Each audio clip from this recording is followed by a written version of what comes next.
Clint was 12 when he felt the jarring impact of a fist against his face. It was a sensation he had only witnessed on television, a staple in the world of action heroes and villains. But this was different. This was real. The force of the blow sent a throbbing pain through his cheek, radiating outward like a shockwave. He stumbled backward, landing hard on the ground. He watched fights on TV. The actors always seemed to jump back up, fueled by rage and ready to retaliate. But Clint felt no such urge. He felt only the sharp sting of pain and a disorientation that made it hard to think. He needed a moment, just a moment, to catch his breath and regain his bearings. As he leaned against the rough bark of a nearby tree, his bully stood over him, laughing. "Nancy," the bully sneered, using a word Clint didn't understand. Was it some kind of insult? Clint wasn't sure, but he knew better than to provoke him further. He stayed silent, his mind racing. Could it be that the fights on television, the ones that seemed so real, were all an act? Were the actors merely pretending to feel pain? The thought was both unsettling and confusing. The world, it seemed, was a much different place outside the flickering screen of a television set.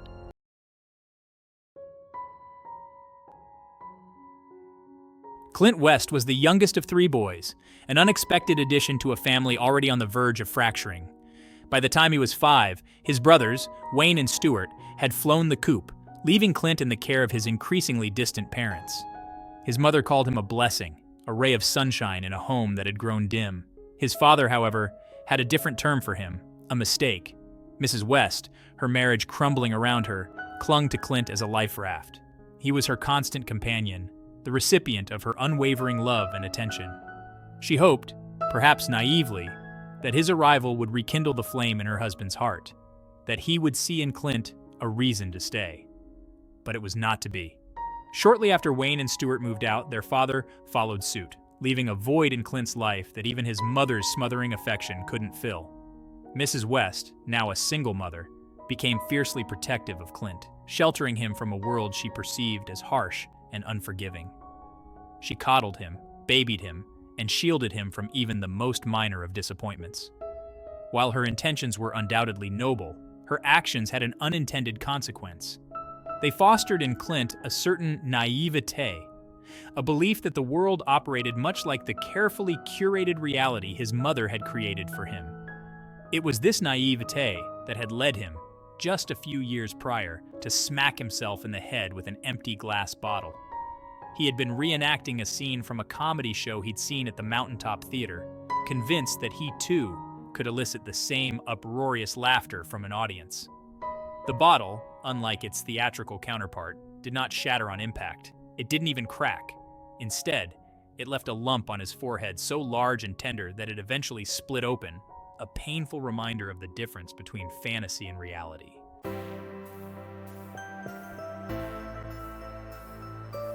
Shaking off the memory, Clint focused on the present. He reached into his pocket and retrieved a pack of chewing gum, a small comfort in the face of his throbbing cheek and the sting of humiliation. He carefully unwrapped a stick, folding it into his mouth and wincing as the minty flavor irritated the tender skin inside his cheek. He would have to chew carefully, he realized, at least until the swelling subsided.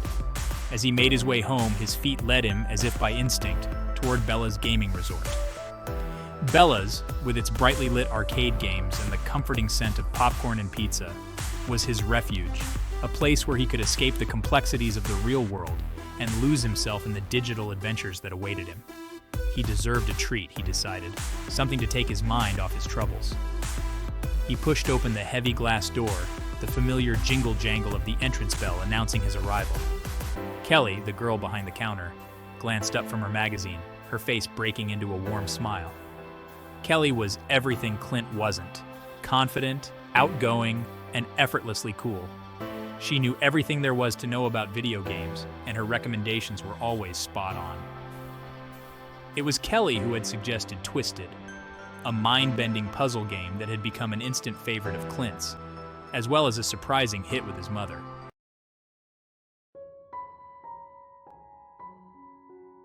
Clint's family history was a tapestry woven with threads of love, disappointment, and unspoken resentment. His father, a man of few words and even fewer demonstrations of affection, had always kept his emotions tightly bottled up. He had married young, perhaps too young, and the arrival of his first 2 sons, Wayne and Stuart, had felt more like obligations than blessings. He had worked tirelessly to provide for his family, but emotional intimacy had always eluded him. With each passing year, the chasm between Clint's parents had widened. Their conversations became strained, punctuated by long silences and unspoken resentments. His father, increasingly withdrawn, sought solace in the bottle, finding temporary escape in the numbing embrace of alcohol. His mother, her heart heavy with unfulfilled longings, poured all her love and attention into her sons, particularly Clint, the youngest and most vulnerable of the three.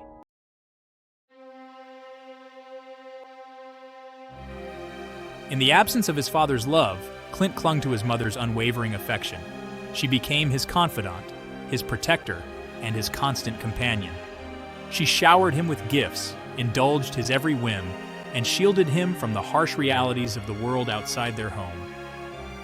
While her love was genuine and all-encompassing, it also carried with it an unspoken burden, a weight of expectation that Clint, despite his tender years, could not help but feel.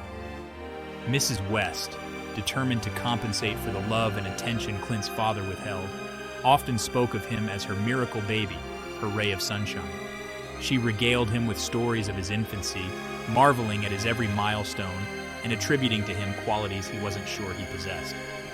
Her words, though well-intentioned, created in Clint a sense of responsibility, a need to live up to the idealized image she had crafted of him.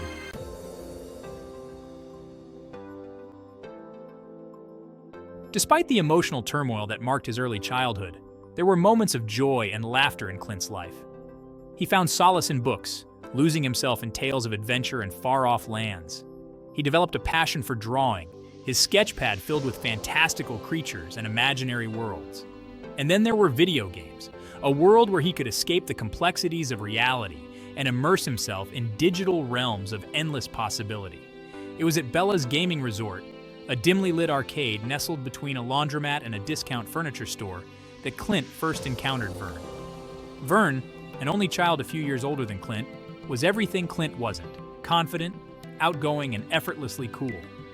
He possessed an encyclopedic knowledge of video games, effortlessly navigating the joysticks and buttons with a dexterity that left Clint in awe.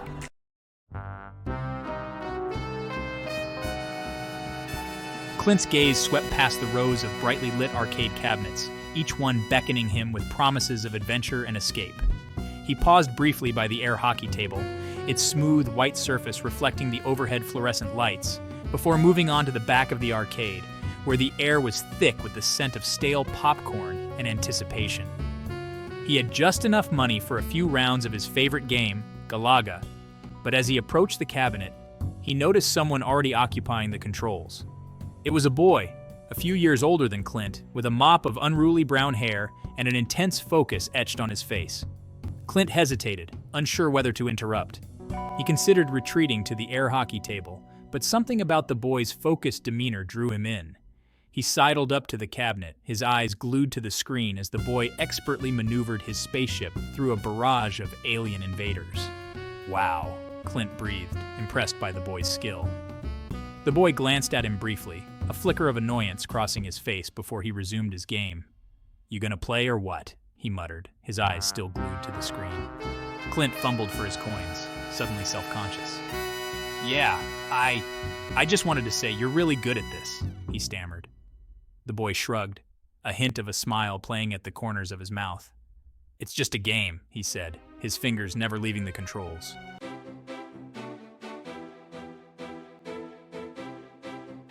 The boy, whose name Clint soon learned was Vern, was a regular at Bella's. He lived and breathed video games, his knowledge of their intricate rules and hidden secrets bordering on encyclopedic. Clint, eager to learn from the master, became Vern's shadow, watching intently as he navigated his way through digital mazes, vanquished pixelated foes, and racked up high scores that seemed impossible to mere mortals. Vern, initially dismissive of Clint's presence, gradually warmed to the younger boy's enthusiasm. He began to share his strategies, offering tips and tricks that helped Clint improve his own gaming skills. They spent hours together at Bella's, their laughter and the sounds of their excited shouts echoing through the arcade, oblivious to the world outside. Their shared passion for gaming soon extended beyond the confines of Bella's. Clint began spending more and more time at Vern's house, a rambling ranch-style home on the outskirts of town. Vern's parents, both doctors who worked long hours, were often absent, leaving the boys to their own devices.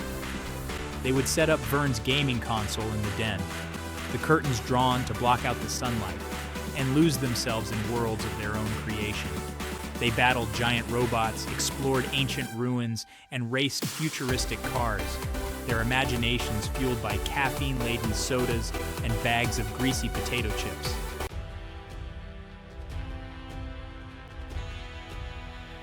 As Clint spent more time with Vern, he began to see a different side to the older boy.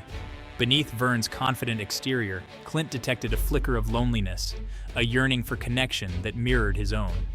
Vern, an only child, had always craved the companionship of someone who shared his passions, someone who understood the allure of the digital worlds they inhabited.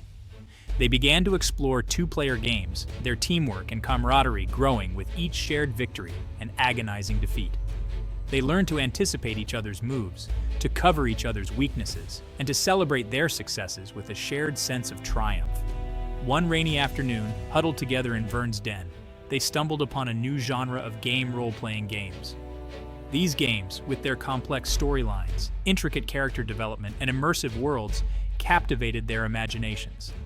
They spent hours creating their own avatars, choosing their attributes, skills, and backstories with a meticulous attention to detail. In these virtual worlds, they could be anyone they wanted to be. Clint, usually shy and withdrawn, could be a fearless warrior, a powerful mage, or a cunning thief. Vern, accustomed to being the leader, could experiment with different roles, exploring the complexities of characters who were flawed, vulnerable, or even downright villainous. As they delved deeper into these virtual realms, the line between fantasy and reality began to blur. The emotions they experienced while playing, the friendships they forged with other online players, the sense of accomplishment they felt after overcoming a particularly challenging quest. All of it felt real, tangible, and deeply meaningful.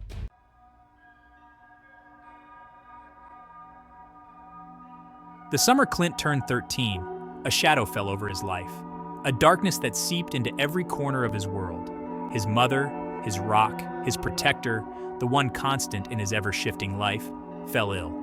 It began subtly, a persistent cough, a loss of appetite, a fatigue that lingered long after a good night's rest. At first, they dismissed it as a summer cold, a passing bug. But as the weeks turned into months, the symptoms worsened. The cough became a hacking rasp, the fatigue a bone-deep weariness that kept her bedridden for days on end. The vibrant, energetic woman, who had always been a source of strength and comfort, was fading, her light dimming with each passing day.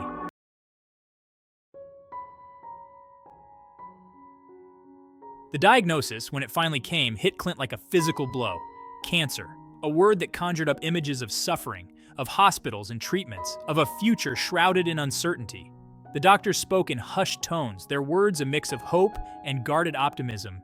There were treatments, they said, options that could prolong his mother's life, but the odds were stacked against them. Clint, his world already shaken, felt the ground shift beneath his feet. His mother, his anchor, the one person he had always relied on, was now the one in need of care, her life hanging precariously in the balance. The weight of responsibility pressed down on him, heavy and suffocating.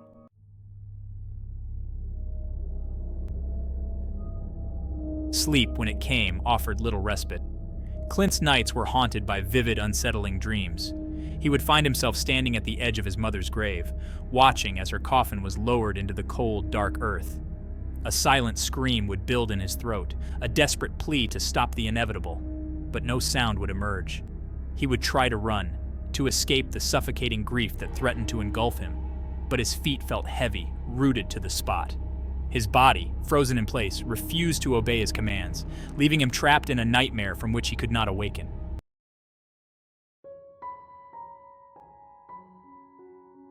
One stifling summer afternoon, as Clint sat by his mother's bedside, reading to her from a worn copy of The Secret Garden, a strange thought took root in his mind.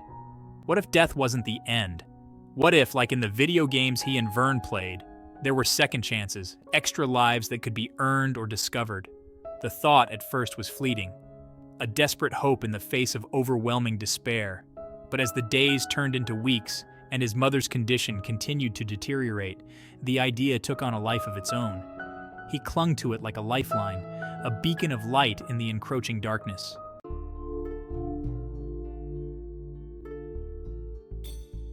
The arrival of the frail, grieving Clint West into their home shifted the dynamics within the household.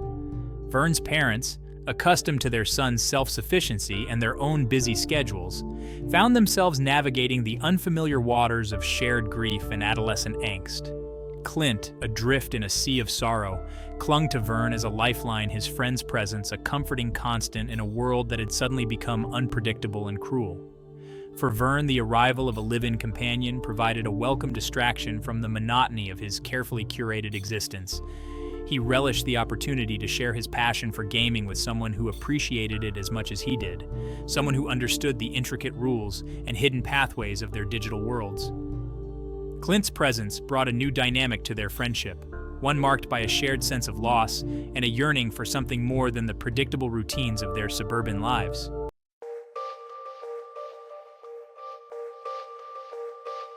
As the weeks turned into months, a subtle tension began to creep into the household, a silent strain that manifested itself in unspoken words and averted glances.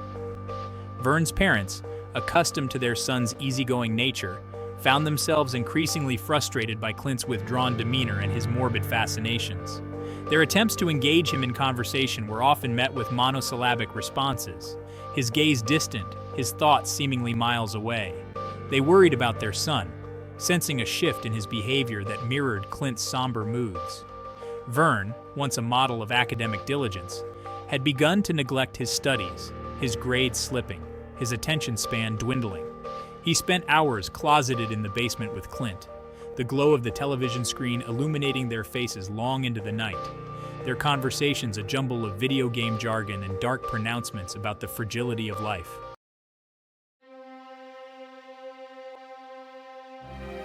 Vern, sensing his friend's discomfort, quickly intervened, steering the conversation back to safer territory, but the damage had been done. The unspoken question lingered in the air, a heavy weight pressing down on Clint's chest, a reminder that his world, once defined by the comforting routines of childhood, had been irrevocably shattered.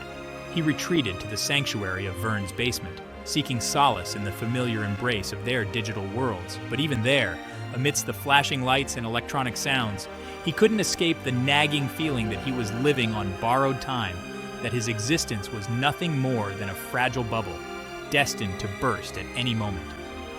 Vern, though he tried to understand his friend's pain, couldn't fully comprehend the depth of Clint's despair. He had never experienced the kind of loss that Clint had endured, the kind of grief that burrowed deep into your bones and refused to let go.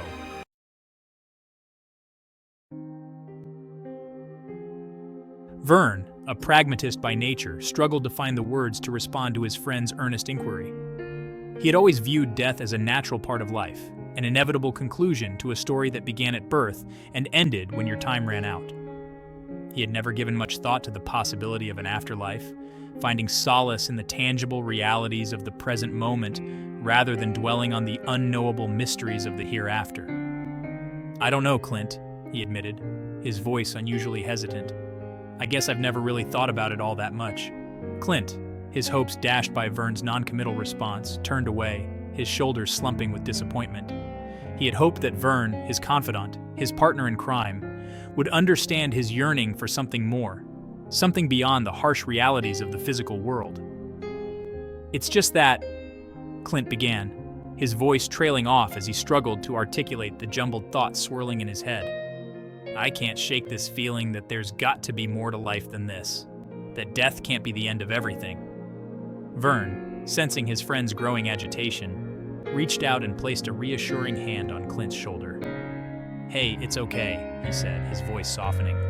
"We don't have all the answers. Maybe there is something more, maybe there isn't. But dwelling on it won't change anything."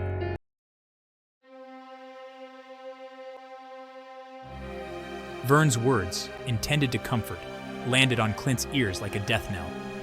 Dwelling on it won't change anything. But what if it could? What if, by refusing to accept the finality of death, by clinging to the belief in second chances, Clint could somehow cheat fate itself? What if he could, in some small way, repay the debt he felt he owed his mother, the debt for her unwavering love, her tireless devotion, her very life? A dangerous idea began to take root in Clint's mind, a twisted offshoot of his grief-fueled obsession with video game logic. In their virtual worlds, death was rarely permanent. Players could respawn, their digital lives renewed with the push of a button. What if, Clint dared to wonder, the same held true in the real world? What if, by sacrificing something precious, something irreplaceable, he could tip the scales in his favor, could earn his mother another life?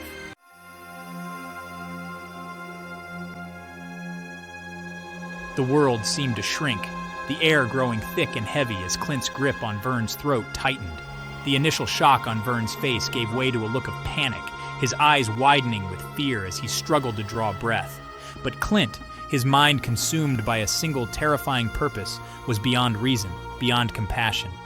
He clung to Vern as a drowning man clings to a life preserver, his desperation growing with each strangled gasp, each desperate plea for mercy. "Calm down," Clint whispered, his voice a chilling monotone, devoid of emotion.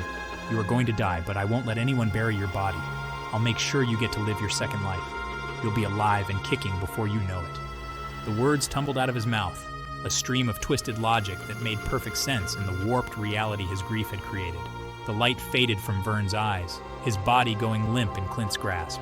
A wave of nausea washed over Clint as the realization of what he had done crashed down upon him with the force of a tidal wave. His arms went slack, releasing their grip on Vern's lifeless throat. The silence in the room was deafening, broken only by the soft hum of the gaming console, a cruel reminder of the virtual world that had become so intertwined with Clint's fractured reality.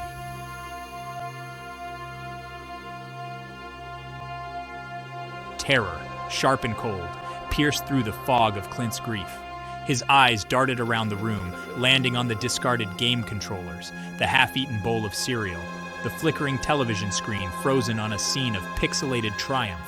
The normalcy of it all, the mundane backdrop to the horrific act he had committed, only served to amplify the surreal horror of the situation.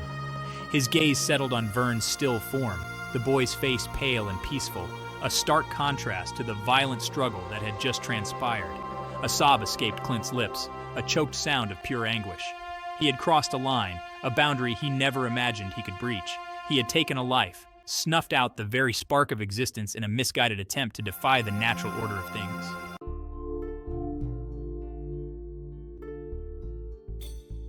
Days turned into weeks, each one a painful reminder of Clint's terrible transgression. He moved through life in a daze, a ghost haunting the halls of Vern's home, his presence a constant source of unspoken grief for his friend's parents. Their pain, raw and palpable, mirrored his own, amplifying his guilt 1,000-fold.